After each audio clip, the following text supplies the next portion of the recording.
Hello friends, welcome to Bharathi Vizhigal. நம்ம நாட்டில் பலதரப்பட்ட கோவில்கள் இருக்குது.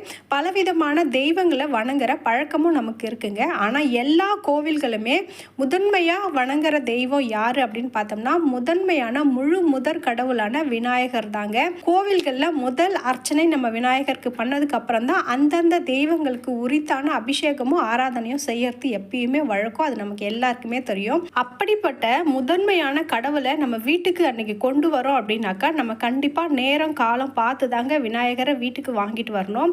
அப்படி நம்ம எந்தெந்த நாளில் நம்ம விநாயகரை வாங்கிட்டு வரலாம், என்னைக்கு பூஜை பண்ணலாம், என்னைக்கு நம்ம விநாயகரை என்னைக்கு கரைக்கலாம் அப்படின்ற எல்லா விஷயத்தையும் தாங்க நம்ம இந்த வீடியோவில் பார்க்க போகிறோம். நம்ம வீட்டில் ஒரு விசேஷம் வருது அப்படின்னா கூட நம்ம என்ன பண்ணுவோம், முதல்ல பார்த்தோம்னாக்கா ஒரு பலகாரம் செய்யறதுக்கு ஒரு சமையல்காரை கூப்பிடுறோம் அப்படின்னா அவங்க சமையல் ஆரம்பிக்கிறதுக்கு முன்னாடியே பார்த்தோம்னாக்கா ஒரு சின்ன மஞ்சள் பிள்ளையாரை பிடிச்சி அந்த அடுப்பு மேலே வச்சதுக்கு அப்புறம் தான் அவரோட வேலையவே அவர் செய்ய ஆரம்பிப்பார். அதுக்கு என்ன காரணம் அப்படின்னு சொல்லிட்டு உங்களுக்கு தெரியுங்களா?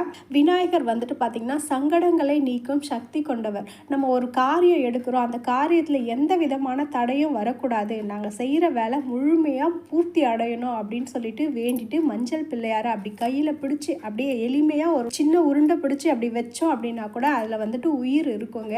அதுதான் விநாயகரோட சக்தி.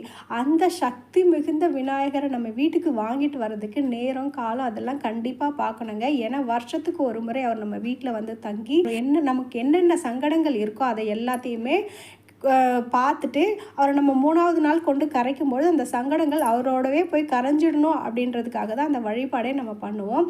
அந்த மாதிரி வழிபாடு பண்ணுறதுக்கு விநாயகரை நம்ம எந்தெந்த நாளில் வாங்கலாம், நம்ம எந்த நாளில் கரைக்கலாம் அப்படின்றதெல்லாம் நம்ம தெரிஞ்சுக்கிட்டு செஞ்சோம் அப்படின்னாக்கா நமக்கு அதனோட பலன் வந்து முழுமையாக கிடைக்குங்க. இந்த வருஷம் விநாயகர் சதுர்த்தி பார்த்தோம்னாக்கா நமக்கு ஆகஸ்ட் 27, 2025 அன்னைக்கு வருது. அன்னைக்கு பார்த்தோம்னா புதன்கிழமை. நீங்கள் அன்றைக்கி புதன்கிழமை வந்துட்டு விநாயகர் வாங்கினீங்க அப்படின்னாக்கா 27, 28, 29 வெள்ளிக்கிழமை பார்த்தோம்னா நம்ம விநாயகரை கரைக்கிறாப்புல இருக்கும். அதனால தான் பார்த்திங்கன்னா 27ஆம் தேதி வாங்குறத விட 26ஆம் தேதி விநாயகர் வாங்குறது ரொம்பவே சிறந்ததாக இருக்குங்க. 26ஆம் தேதி நீங்கள் வாங்கினீங்க அப்படின்னாக்கா 26, 27, 28 வியாழக்கிழமை அன்னைக்கு நம்ம விநாயகரை வந்துட்டு கரைக்கலாம். அது வந்து ரொம்பவே உகந்த நாள். நீங்கள் 5 நாள் வச்சு கரைக்கிறவங்க அப்படின்னாக்கா ஞாயிற்றுக்கிழமை கரைக்கலாமே அப்படின்னு சொல்லிட்டு நீங்கள் கேட்கலாம். ஞாயிற்றுக்கிழமை கரைக்கிறது வந்து தப்பு கிடையாதுங்க, கண்டிப்பாக கரைக்கலாம். ஆனால் நம்ம வீட்டுக்கு வந்துட்டு பெரும்பான்மையாக களிமண்ணில் தான் பிள்ளையார் வாங்கிட்டு வருவோம். அந்த களிமண் பிள்ளையார் பார்த்திங்கன்னா அந்த களிமண்ணில் தண்ணியை தக்க வச்சிருக்கிற சக்தி பார்த்திங்கன்னா 3 நாளைக்கு தாங்க இருக்கும். அந்த நீர்ப்பதம் காயறதுக்கு முன்னாடி நம்ம விநாயகரை கொண்டு கரைச்சிறது வந்து ரொம்பவே நல்லது. நம்ம கரைக்கிற விநாயகர் வந்து தண்ணியில் போகும்போது முழுமையாக கரைஞ்சாரு அப்படின்னாக்கா நம்மளோட சங்கடங்கள் எல்லாமே அந்த தண்ணியில் கரைஞ்சி போயிட்டு நம்ம வாழ்க்கையில் பெரிய நல்ல நிலைமைக்கு வருவோம் அப்படின்னு சொல்கிறது தாங்க ஐதீகம். அதனால தான் விநாயகரை கரைக்கிறாங்க. அதனால தான் 3 நாள் விநாயகர் வழிபாடு வந்து ரொம்பவே சிறந்தது அப்படின்னு சொல்கிறோம். வெள்ளிக்கிழமை விநாயகரை கரைக்கக்கூடாதுன்னு சொல்கிறதுக்கும் அதுதாங்க காரணம். நம்ம வீட்டு செல்வங்கள் வந்துட்டு வெளியே வெள்ளிக்கிழமை அன்னைக்கு போகவே கூடாது. மங்களகரமான பொருட்களை வந்துட்டு கண்டிப்பாக வெள்ளிக்கிழமை வெளியவே அனுப்பக்கூடாது. அப்படி இருக்கும்பொழுது நம்ம கூடவே இருந்து நம்ம சங்கடங்கள்லாம் பார்த்து அதை கொண்டு போய் நம்ம அந்த சங்கடங்களை எல்லாம் கரைக்கிறவரை பார்த்திங்கன்னா வெள்ளிக்கிழமை கொண்டு போகிறதுன்றது ரொம்பவே தப்பு. அதனால தான் வியாழக்கிழமை கரைக்கலாம் அப்படின்னு சொல்கிறேன். அவங்களுக்கு இல்லை நாங்கள் 5 நாள் வச்சு பூஜை செய்வோம் அப்படின்னாக்கா நீங்கள் தாராளமாக வந்துட்டு புதன்கிழமை வாங்கி ஞாயிற்றுக்கிழமை கொண்டு கரைச்சிடலாம். ஏன்னா 5 நாள் வச்சுருக்கவங்க செவ்வாய்க்கிழமை வாங்கினீங்கன்னா சனிக்கிழமை கரைக்கிறாப்புல இருக்கும். அது வந்துட்டு சரி வராது. அதனால் நீங்கள் 5 நாள் வச்சுருப்பேன் அப்படின்னாக்கா கண்டிப்பாக நீங்கள் புதன்கிழமையாக வாங்கிக்கலாங்க. ஆனால் 3 நாளில் கரைக்க போகிறவங்க கண்டிப்பாக செவ்வாய்க்கிழமை வாங்கினீங்கன்னா அது ரொம்பவே நல்லது. அது மட்டும் இல்லாமல் விநாயகர் வாங்கிறதுக்கு சில விதிமுறைகள்லாம் இருக்குங்க. சில பேர் பார்த்திங்கன்னா விநாயகரை வாங்கிட்டு அவங்களுக்கு வந்துட்டு வீட்டில் ஏகபோகமாக தடபுடலாக வந்து பூஜைகள்லாம் செய்வாங்க. அதை செஞ்சு முடிச்சதுக்கப்புறம் அவங்க என்ன பண்ணுவாங்கன்னு பார்த்திங்கன்னா அதை கொண்டு கரைக்க மாட்டாங்க. கோவிலில் எங்கன்னா கொண்டு போய் வச்சுட்டு வந்துடுவாங்க. அந்த மாதிரி வச்சுட்டு வந்தீங்கன்னு பார்த்தீங்கன்னா நீங்கள் 1 வாரம் 10 நாள் கழித்து போயிட்டு அந்த பிள்ளையாரை பாருங்கள். அந்த பிள்ளையாரை கீழே போட்டு நசுக்கி அதை காலில் மிதித்து ரொம்பவே கஷ்டப்படுறாப்புல இருக்கும். அதை நம்ம கடவுளாக நினச்சி வாங்கி வணங்குறோம். அந்த விநாயகரை நீங்கள் கரைக்கும் பொழுதும் அதை வந்து முழுமையாக செஞ்சு முடிக்கணுங்க. நீங்கள் கொண்டு போய் எங்கன்னா போட்டுட்டு வந்துட்டீங்க அப்படின்னாக்கா நீங்கள் வீட்டில் விநாயகர் வாங்கி வச்சு பூஜை செஞ்சதுக்கான பலனே உங்களுக்கு கிடைக்காதுங்க. அதுக்காக தான் சொல்கிறோம், விநாயகர் வாங்குறீங்க அப்படின்னா அதை முறையாக கரைக்கவும் செஞ்சுருங்க.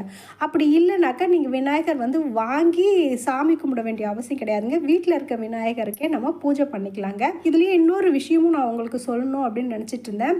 விநாயகரை வழிபடும் பொழுது பார்த்தீங்கன்னாக்கா விநாயகரை மட்டும் இல்லைங்க, எல்லா தெய்வங்களையுமே எல்லா பரிகாரங்களையுமே பார்த்தோம்னா நம்ம செய்கிறோம் அப்படின்னாக்கா முழுமையாக நம்பிக்கையாக செய்யணும். அது ரொம்பவே முக்கியம். நான் ஒவ்வொரு வீடியோவில் நான் உங்களுக்கு சொல்லிகிட்ருக்கேன். நம்ம புராணத்தில் சொல்கிற ஒரு சின்ன கதையையும் நான் உங்களுக்கு இப்போ சொல்கிறேன். நம்ம எல்லாருக்குமே தெரிஞ்ச ஒருத்தர் ஔவையார். அந்த ஔவையார் பார்த்திங்கன்னா விநாயகர் வழிபாடை தினந்தோறும் செஞ்சதுக்கப்புறம் தான் அவங்க அடுத்த வேலையை செய்வாங்க. அப்படி செஞ்சிட்டு இருக்கும்பொழுது ஒரு நாள் பார்த்திங்கனாக்கா அவசரமாக விநாயகரை கும்பிட்டுட்டு வெளியில் கிளம்பலாம் அப்படின்னு சொல்லிட்டு போகும்பொழுது விநாயகர் உடனே அவங்க முன்னாடி தோன்றி, எதுக்காக இன்னைக்கு இவ்வளோ அவசரமாக பூஜை பண்ணுறீங்க, அப்படி பூஜை பண்ணிட்டு வெளியில் போகிற அளவுக்கு என்ன அவசரம் உங்களுக்கு அப்படின்னு கேட்டதும் ஔவையாருக்கு பார்த்தீங்கன்னா பதட்டம் ஆயிடுச்சு. மன்னிச்சிடுங்க பிள்ளையார், இந்த மாதிரி சுந்தரமூர்த்தி நாயனார் பார்த்தீங்கன்னா கைலாசம் போகிறாராம், நான் தனியாக போனால் என்னை யார் கைலாசத்துள்ள விடுவாங்க, அவர் கூடவே போயிட்டு எம்பெருமானை தரிசனம் பண்ணலாம் அப்படின்னு சொல்லிட்டு போயிட்டுருக்கேன் அப்படின்னு சொல்லும்பொழுது பார்த்தீங்கன்னா விநாயகர் சொல்வார், உங்களுக்கு என்ன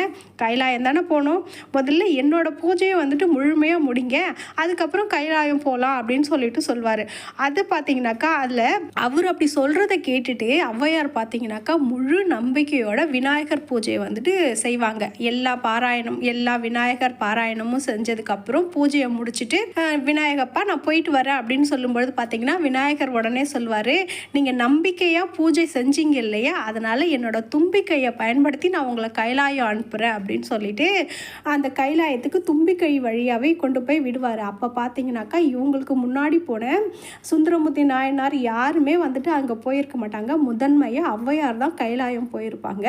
அதுக்காக தாங்க நான் சொல்கிறேன், எந்த காரியம் செஞ்சோம் அப்படின்னாலும் நம்ம பதட்டப்படாமல் நம்பிக்கையாக செஞ்சோம் அப்படின்னாக்கா அதனோட பலன் நமக்கு முழுமையாக கிடைக்குங்க. இப்போது நம்ம அந்த விநாயகரை வழிபடுற நாள் நேரம் எல்லாத்தையும் பார்த்துட்டோம். இப்போ அவரை எப்படி வழிபடலாம் அப்படின்னு சொல்லிட்டு பார்க்கலாம்.